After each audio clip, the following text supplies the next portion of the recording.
¿Alguna vez nos hemos preguntado por qué podemos instalar una actualización de software impecable en un ordenador en cuestión de segundos, pero luego pasamos años enteros intentando instalar el hábito de ir al gimnasio o de comer sano sin ningún éxito? Es una paradoja fascinante. Tenemos acceso a la máquina biológica más potente del universo entero, o sea, el cerebro humano, pero nos la entregaron al nacer sin caja, sin garantía y, lo más grave de todo, sin un mísero manual de usuario. Ya, totalmente. Y el resultado de esa falta de instrucciones es que acabamos improvisando, ¿verdad? Aprendemos a utilizar esta máquina a base de ensayo y error, tropezando con las mismas barreras invisibles una y otra vez. Y lo peor es que asumimos que la falta de resultados se debe a una falta de capacidad intrínseca nuestra, cuando casi siempre es un simple problema de programación. Vale, pues vamos a desgranar esto a fondo. Bienvenidos a un nuevo análisis a fondo. Antes de continuar, no olvides suscribirte al canal y activar la campanita para no perderte ningún libro como este. El objetivo central de hoy es precisamente descifrar los mecanismos ocultos de esta máquina. Vamos a aprender a hackear nuestro propio software mental. Y toda la información que vamos a destilar hoy proviene del exhaustivo manual titulado Programando tu mente para triunfar, obra de Alex Kay. La misión de esta inmersión profunda no es repasar teorías vacías, sino extraer las estrategias prácticas, entender la neurología que hay detrás y descubrir qué separa realmente a quienes logran cruzar la meta de quienes se rinden a mitad del camino. Analizar estas fuentes queda clarísimo que el éxito sostenido no tiene nada de esotérico. O sea, se trata de aplicar principios biomecánicos y psicológicos atemporales de manera súper sistemática. La mentalidad de alto rendimiento no es un don místico, es un código, y quien entiende cómo procesar la información puede reescribir ese código a voluntad. Claro, pero es imposible reescribir el código si el equipo físico está dañado. A ver, para poder reprogramar ese software mental, el primer paso lógico es entender la máquina en la que se ejecuta. Y esto nos lleva directamente a la metáfora fundacional de todo este análisis, que es ver el cerebro a través de la arquitectura de un ordenador. Es una estructura brillante para visualizar algo tan abstracto como es la mente humana. Si dividimos el ser humano en componentes informáticos, digamos que el cuerpo físico en toda su extensión es el hardware. Luego el software, ese sistema operativo invisible, estaría compuesto por las creencias, los hábitos diarios y los rasgos de personalidad. ¿Vale? ¿Y la memoria, cómo encaja ahí? Pues el disco duro es la memoria a largo plazo, o sea, ese inmenso almacén donde se guardan conocimientos y vivencias pasadas. El procesador sería la inteligencia lógica, la capacidad de cálculo y resolución de problemas.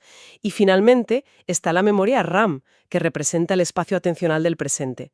Es decir, todas esas tareas pendientes y preocupaciones que mantenemos activas simultáneamente. Madre mía.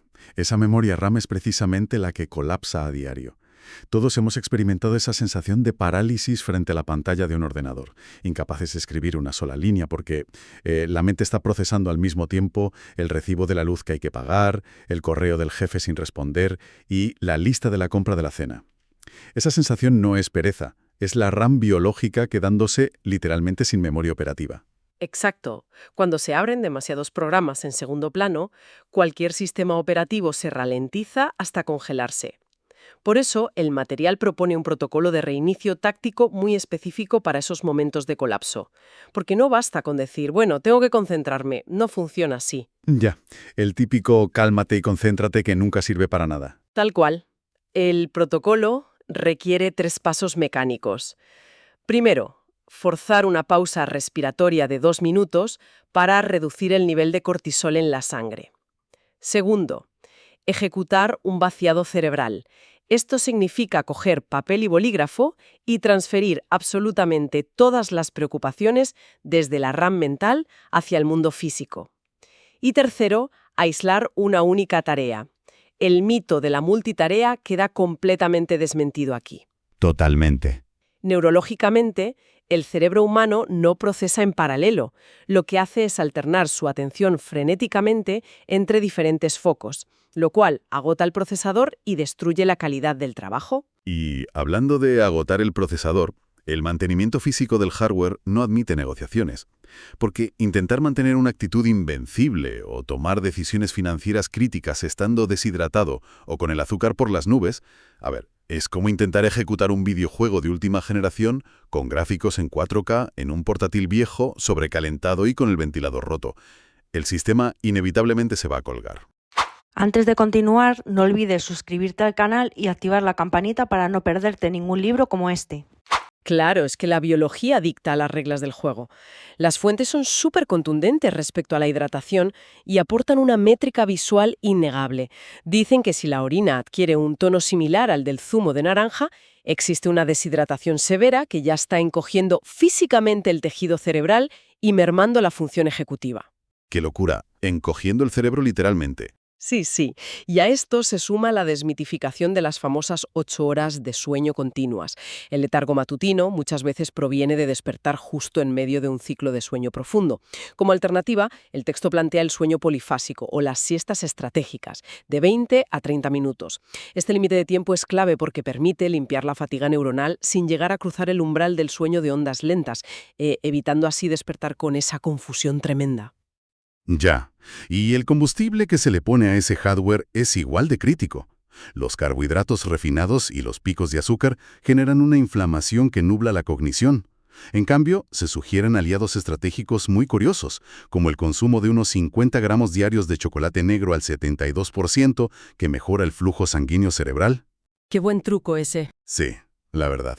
Pero bueno, supongamos que el hardware está en perfectas condiciones. El cuerpo está hidratado, descansado y bien alimentado. Tener una máquina reluciente no sirve de nada si el sistema operativo está infectado por programas maliciosos corriendo en la sombra. Esos programas maliciosos son los virus mentales. Y la arquitectura del autosabotaje se sostiene sobre 3 pilares destructivos, que son el conflicto interno entre metas y valores personales, las creencias limitantes que anulan la acción antes de empezar y el miedo paralizante. Para entender la profundidad de estas creencias limitantes, las fuentes ponen sobre la mesa una confrontación antropológica, digamos, la mentalidad de escasez frente a la mentalidad de abundancia. Para ilustrar cómo la mentalidad de escasez está incrustada en nuestro ADN, las fuentes rescatan el famoso experimento de Frans de Waal con monos capuchinos. El escenario es simple. A ver, 2 monos en jaulas transparentes, una al lado de la otra. A ambos se les pide que entreguen una pequeña piedra al investigador y a cambio reciben un trozo de pepino. ¿Vale? Los 2 monos hacen la tarea felizmente, masticando su pepino. Todo es paz y armonía. Hasta que, de repente, a uno de los monos se le empieza a recompensar con una uva, que es un absoluto manjar en el mundo de los primates. Claro, y ahí es cuando se lía. El clímax del experimento ocurre cuando el primer mono, tras entregar su piedra de nuevo, vuelve a recibir el insípido trozo de pepino, pero mientras tanto está observando a su vecino saboreando la uva. La reacción es instantánea. El mono se enfurece, agita los barrotes, rechaza el pepino y se lo lanza violentamente al científico. Madre mía. Lo que este experimento demuestra, a nivel neurológico, es que la aversión a la desigualdad, el instinto de escasez y la envidia vienen instalados de fábrica en el cerebro primitivo.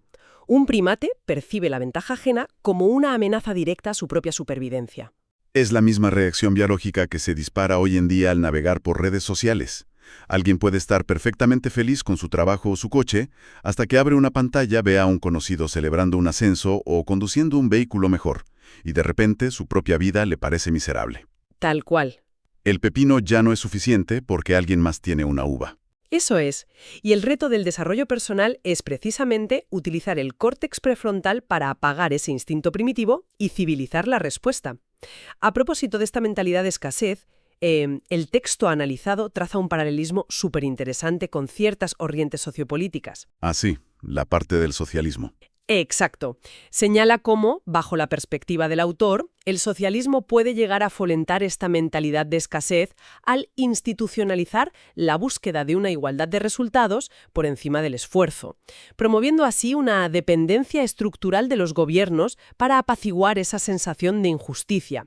Por supuesto, nuestro papel en este análisis no es respaldar ni condenar posturas ideológicas, faltaría más. Claro, nosotros solo exponemos el texto. Eso es. Solo exponemos fielmente cómo el autor ilustra la confrontación entre depositar el control en fuerzas externas versus asumir una responsabilidad individual absoluta. Y asumir esa responsabilidad requiere observar cómo reaccionamos ante la adversidad. Aquí entra en juego la investigación de Carol Dweck sobre la mentalidad fija y la mentalidad de crecimiento. Antes de continuar, no olvides suscribirte al canal y activar la campanita para no perderte ningún libro como este. A nivel biológico, ante una crítica dura o un fracaso, una persona con mentalidad fija experimenta un secuestro emocional. Su cerebro libera cortisol porque interpreta el fallo como una prueba de que es incompetente por naturaleza. Qué duro eso. Sí.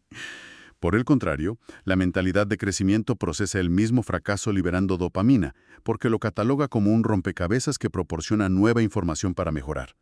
Sin embargo, sin importar la mentalidad, el virus más universal y persistente que detiene a las personas es el miedo. Pero a ver, aquí es donde se pone realmente interesante. Detengámonos un segundo a pensar en esto. Dime. Si el miedo es un instinto puro de supervivencia, forjado a lo largo de millones de años de evolución, para evitar que nuestros antepasados fueran devorados, ¿por qué deberíamos intentar reprogramarlo? O sea, ¿acaso ignorar el miedo no es una invitación al desastre absoluto? Bueno, si conectamos esto con el panorama general, la clave no es ignorarlo. Ignorar una alarma de incendios es suicida. El problema radica en que la amígdala cerebral, que es el centro del miedo, es un sistema de alarma prehistórico que no sabe distinguir entre el peligro mortal de un depredador físico y, digamos, la incomodidad social de hablar en público o de lanzar un negocio. Claro, el cuerpo reacciona igual. Excusas perfectas para mantener al individuo en su zona de confort. Lo paraliza por completo, pero el miedo racional es una brújula indispensable. Cuando sentimos vértigo antes de tomar una gran decisión, es una señal neuroquímica de que ese paso tiene peso y significado. La valentía nunca ha consistido en la ausencia de miedo. Las personas que logran objetivos extraordinarios sienten el mismo terror físico que los demás, pero utilizan la inteligencia lógica para auditar ese miedo, y al descubrir que no hay un peligro letal real, actúan a pesar del temblor. Ya veo. Pero claro, dominar el hardware y limpiar el sistema operativo de miedos paralizantes no sirve de absolutamente nada si no hay una dirección.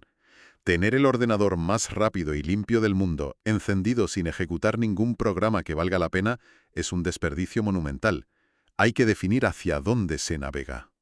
Y la brújula, para esa navegación, es lo que la filosofía japonesa denomina ikigai. Es decir, encontrar el punto exacto de intersección entre lo que uno ama profundamente, aquello en lo que se tiene una habilidad natural, lo que el mundo necesita y, finalmente, por lo que el mercado está dispuesto a pagar. Para estructurar este viaje, las fuentes recurren a los conceptos del psicólogo Gay Hendricks y sus 4 zonas de acción, que son la zona de incompetencia, la de competencia, la de excelencia y la ansiada zona de genialidad. Y el concepto más revelador de Hendricks es la trampa mortal de la zona de excelencia. Resulta impactante descubrir la inmensa cantidad de profesionales altamente exitosos que viven sumidos en la frustración. Operan en la zona de excelencia, haciendo cosas que dominan a la perfección porque han acumulado años de práctica, pero que en el fondo les drenan la energía. La sociedad los aplaude, les paga bien, y eso crea unas esposas de oro invisibles. Esas esposas de oro son terribles porque impiden dar el salto a la zona de genialidad, que es aquel espacio donde de verdad se utilizan talentos innatos.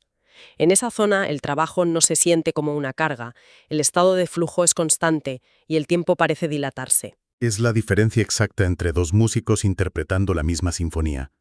Un músico atrapado en la zona de excelencia puede ejecutar una partitura endiabladamente compleja de forma técnicamente intachable. No falla ni una sola nota, pero su ejecución es mecánica, rígida. 0 errores, pero 0 alma. En cambio, el músico que habita en su zona de genialidad toca la misma pieza, pero se funde con el instrumento. Pone el corazón, disfruta el proceso sin aparente esfuerzo y logra transmitir una emoción que pone los pelos de punta a quien escucha. ¡Qué buen ejemplo! Es una distinción absolutamente vital. Pero claro, para trasladar esa genialidad del plano abstracto a la realidad, es imperativo hablar el lenguaje del cerebro mediante metas tangibles. Los deseos vagos no se pueden programar. Por eso se introduce el marco de las metas SMART. Las metas deben ser específicas, medibles, alcanzables, relevantes y temporales. Exacto. No sirve decirle al cerebro, quiero ganar mucho dinero el próximo año. Eso es ruido estático para la mente. Hay que darle coordenadas precisas, en plan, voy a incrementar mis ingresos en un 20% durante los próximos 6 meses, ofreciendo este servicio específico a este sector. Eso es código ejecutable. Y para evitar que la ambición aplaste la ejecución, se propone el método 60-30-10. ¿Y cómo funciona exactamente esa división? Antes de continuar, no olvides suscribirte al canal y activar la campanita para no perderte ningún libro como este. Pues esto implica dividir la energía asignando un 60% de los objetivos al corto plazo, un 30% al medio plazo y un 10% a esa visión monumental de largo plazo. Ah, claro. Hay una afirmación en los textos que resume esto a la perfección. Dicen que no existen las metas poco realistas, lo único que existen son los plazos de tiempo poco realistas. El problema no es querer construir un imperio comercial. El problema que genera frustración es pretender que ese imperio se levante en 3 meses. Al conseguir victorias constantes en ese 60% a corto plazo, el cerebro libera dopamina regularmente, creando el impulso químico necesario para mantener la tenacidad en los proyectos de largo plazo. Ahora bien, ya tenemos el destino fijado mediante coordenadas claras y alineado con la zona de genialidad. La gran pregunta es, ¿cómo se escribe el código en el barro del día a día para avanzar hacia allá? Aquí es donde la teoría se acaba y entramos en el terreno implacable de la acción. Uf, y para dominar la acción se despliega el marco operativo de las 4 Rs de la programación mental. Son 4 pilares diseñados para aplastar la inercia. La primera R es el reencuadre. Esto es pura agilidad cognitiva. Consiste en la habilidad de alterar el significado de un evento negativo para encontrarle utilidad. El ejemplo visual que ofrecen las fuentes para el reencuadre es magnífico. Imaginemos que estamos en París, frente a la Torre Eiffel, intentando sacar una fotografía espectacular, pero hay decenas de turistas bloqueando la vista. Reencuadrarnos significa vivir en una ilusión y fingir que los turistas no están ahí. Reencuadrar es mover la cámara físicamente, buscar un contrapicado, cambiar el ángulo, hasta dejarlos fuera del encuadre y capturar la imagen perfecta. Es reevaluar la adversidad para que el enfoque nos propulse hacia adelante en lugar de amargarnos. Tal cual. Y la segunda R es la resiliencia. Pero ojo, no entendida como soportar dolor ciegamente, sino como la capacidad de recuperación rápida. Se compara con la actitud de unos padres cariñosos ante un niño que está aprendiendo a caminar. Si el niño tropieza y cae, los padres no le gritan que es un inútil. Claro, lógico. Lo calman, le limpian las rodillas con suavidad, le quitan importancia a la caída y lo animan a dar el siguiente paso inmediatamente. Ese es el diálogo interno que exige la resiliencia de verdad. Vale, y la tercera R es la repetición. El material cita el mantra innegociable de Arnold Schwarzenegger, que siempre decía, repeticiones, repeticiones, repeticiones. A nivel neurológico, la maestría no es más que mielina recubriendo las vías neuronales gracias a repetir un patrón una y otra vez hasta que el comportamiento se vuelve automático. Justo. Y así llegamos a la cuarta R, la responsabilidad. Adoptar lo que en psicología se conoce como un locus de control interno absoluto. La analogía es letal.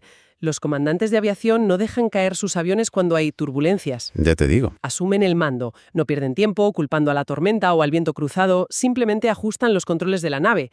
Asumir la responsabilidad total nos lleva directamente a derribar uno de los mitos más dañinos de toda la industria del desarrollo personal, que es la gran paradoja de la motivación. Nos han bombardeado con la mentira de que hay que esperar a sentir motivación para poder actuar. Eso, Estela. Esperar a sentir ganas de hacer algo difícil es una receta garantizada para el estancamiento. La motivación jamás precede a la acción. La motivación es una consecuencia directa de la acción. El ciclo real de la productividad humana funciona al revés. Primero se toma acción, arrastrando los pies si es necesario. Esa fricción inicial genera un pequeño resultado. Al ver ese avance, el cerebro segrega dopamina, creando la sensación de motivación, lo cual inevitablemente empuja a tomar más acción. El motor de arranque es siempre el esfuerzo crudo. Entonces, ¿qué significa todo esto a nivel práctico? Porque, espera un momento, en este punto el texto sugiere algo que choca de frente con la cultura popular. Siempre se nos exige ser implacablemente positivos, hacer paneles de visión llenos de recortes de yates, playas y sonrisas gigantes. Sin embargo, para forzar esa acción inicial cuando la pereza es paralizante, el autor recomienda recurrir a la psicología negativa. Sí. Visualizar el fracaso absoluto mediante técnicas al estilo Charles Dickens, imaginando un futuro lleno de miseria y arrepentimiento, o incluso escribir una carta de despedida simulada, asumiendo las consecuencias de una vida sumida en la mediocridad. ¿Por qué usar visiones tan oscuras para construir el éxito? Pues porque desde un punto de vista puramente evolutivo es mucho más efectivo. Los humanos estamos biológicamente diseñados por la supervivencia, para correr mucho más rápido a la hora de huir de un dolor inmediato que a la hora de perseguir un placer lejano. Antes de continuar, no olvides suscribirte al canal y activar la campanita para no perderte ningún libro como este. La promesa de un yate en 10 años no siempre produce suficiente adrenalina para levantarse a las 5 de la mañana a trabajar en un proyecto. Ya, es verdad. Pero visualizar vivamente la angustia de la quiebra financiera o imaginar la decepción profunda en los ojos de la familia enciende la amígdala de golpe.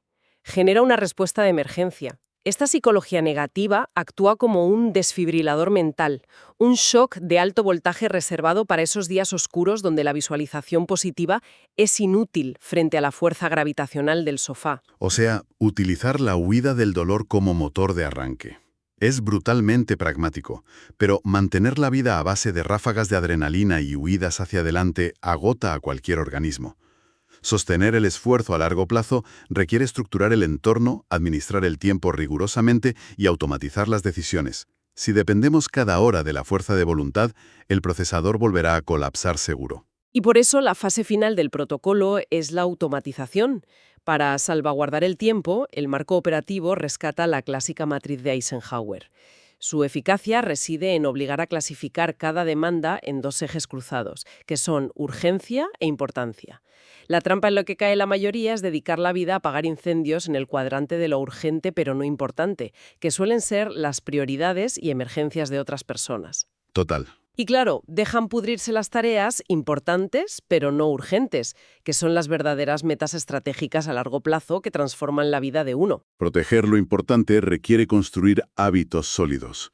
Y aquí las fuentes destruyen uno de los mitos más arraigados de la cultura popular, que es la leyenda urbana de que se necesitan 21 días para formar un hábito. Ese número mágico surgió de unas observaciones superficiales de pacientes de cirugía plástica en un libro de los años 60 llamado Psicocibernética. Sí, lo de los 21 días ha hecho mucho daño. Muchísimo. Porque la neurología rigurosa, apoyada en investigaciones recientes como las de la doctora Philippa Lally, demuestra que construir la red neuronal de un nuevo hábito requiere, de media, 66 días de repetición ininterrumpida. Entender ese plazo de 66 días previene el abandono prematuro, ¿sabes? Imaginar la creación de un hábito es como imaginar la creación de un camino en medio de un bosque muy espeso. Caminar por la maleza una sola vez no deja ninguna huella. Hay que aplastar la hierba pasando por el mismo sitio cada día. Claro, hasta que se haga el surco. Exacto. Al principio cuesta horrores, pero tras 66 jornadas, ese rastro de tierra se convierte en una carretera pavimentada por donde la acción circula sin resistencia. Para lograr esto, se debe respetar el ciclo biológico del hábito, que es establecer un desencadenante claro, ejecutar la acción y garantizar una recompensa inmediata, porque sin recompensa, el cerebro no registra el comportamiento como útil. Y la táctica definitiva para pavimentar esas carreteras neuronales sin sufrir fatiga es el apilamiento de hábitos. Consiste en aprovechar un sendero neurológico que ya es robusto y pegarle una nueva tarea. Si el hábito de preparar un café por la mañana ya está blindado en tu rutina, se puede apilar el nuevo hábito de repasar las metas financieras diarias o hacer estiramientos justo en esos 3 minutos mientras la máquina cuela el café. El olor a café se convierte en un desencadenante biológico garantizado. Esto plantea una pregunta importante respecto a la planificación diaria. ¿Por qué el ser humano es tan ingenuamente optimista a la hora de estimar el tiempo que le tomarán las tareas? Calcular que redactar un informe llevará exactamente 30 minutos asume un vacío perfecto sin interrupciones, sin problemas técnicos y con una concentración inquebrantable. Ese sesgo de optimismo provoca que las agendas exploten a mediodía, generando una cascada de estrés e impotencia tremenda. Ya, nos pasa a todos. Por eso, el antídoto es aplicar un pesimismo calculado, o sea, asignar una hora completa a una tarea que teóricamente toma media hora. Ese margen de seguridad no es lentitud, es un amortiguador de la realidad que protege la salud mental y asegura la sensación de victoria al final de la jornada. Incluso se recomienda agendar bloques específicos para el ocio y las redes sociales, porque si la distracción está planificada, deja de ser un autosabotaje y se convierte en un descanso controlado. Qué inmenso mapa cartográfico de la mente humana hemos desplegado en esta inmersión profunda. Vamos a ensamblar las piezas clave. El punto de partida ineludible es mantener el hardware biológico optimizado, es decir, controlar los picos de glucosa, blindar el descanso e hidratarse adecuadamente para que la RAM funcione. Antes de continuar, no olvides suscribirte al canal y activar la campanita para no perderte ningún libro como este. Acto seguido, pasar el antivirus implacablemente para desactivar los instintos primitivos de escasez y resignificar el miedo irracional. Totalmente. Tras limpiar el sistema, toca trazar coordenadas hiperespecíficas hacia nuestra zona de genialidad, abrazando el método de las 4 Rs y asumiendo una verdad incómoda. La acción obligada debe preceder a la motivación. Y como pilar final, apilar hábitos de manera realista a lo largo del periodo crítico de 66 días, usando el pesimismo calculado para defender nuestra agenda. Es que constituye un rediseño completo de la arquitectura cognitiva. La conclusión más esperanzadora que destilan estas páginas es la profunda maleabilidad del cerebro. Cuando las personas logran internalizar que la falta de resultados casi nunca es un defecto de fábrica, sino un error en la sintaxis de las rutinas diarias, recuperan inmediatamente el control del timón. El código fuente está abierto, listo para ser reescrito mediante incrementos minúsculos pero diarios. Tomar el asiento del piloto requiere asumir que cualquier objetivo, sin importar lo colosal que parezca en la distancia, puede descomponerse en variables programables. Y antes de cerrar este análisis a fondo, hay una reflexión muy provocativa que flota en el aire después de comprender todos estos mecanismos neurológicos. Adelante con ello. A ver, hemos establecido, basados en la ciencia del comportamiento, que se requiere un esfuerzo colosal, consciente y disciplinado durante al menos 66 días ininterrumpidos para lograr instalar un único hábito positivo en nuestro procesador central. Sí, 66 días. Pensando en eso, resulta bastante aterrador preguntarse cuántos miedos infundados, mentalidades de escasez, complejos de inferioridad y programas de autosabotaje destructivos ha instalado la sociedad en la mente humana desde la más tierna infancia, mediante años y años de repetición constante y silenciosa. Muchísimos, seguro. Claro, por eso. Quizás el hallazgo más profundo de todo este viaje no sea cómo añadir aplicaciones nuevas al cerebro, sino darnos cuenta de que el verdadero triunfo en la vida, el logro definitivo del desarrollo personal, requiere tener el inmenso coraje de desinstalar permanentemente todo ese software defectuoso que otros escribieron para nosotros. Hasta el próximo análisis a fondo. Antes de continuar, no olvides suscribirte al canal y activar la campanita para no perderte ningún libro como este. Libros que abren puertas, palabras que enseñan más. Dinero y libertad, todo lo vas a lograr.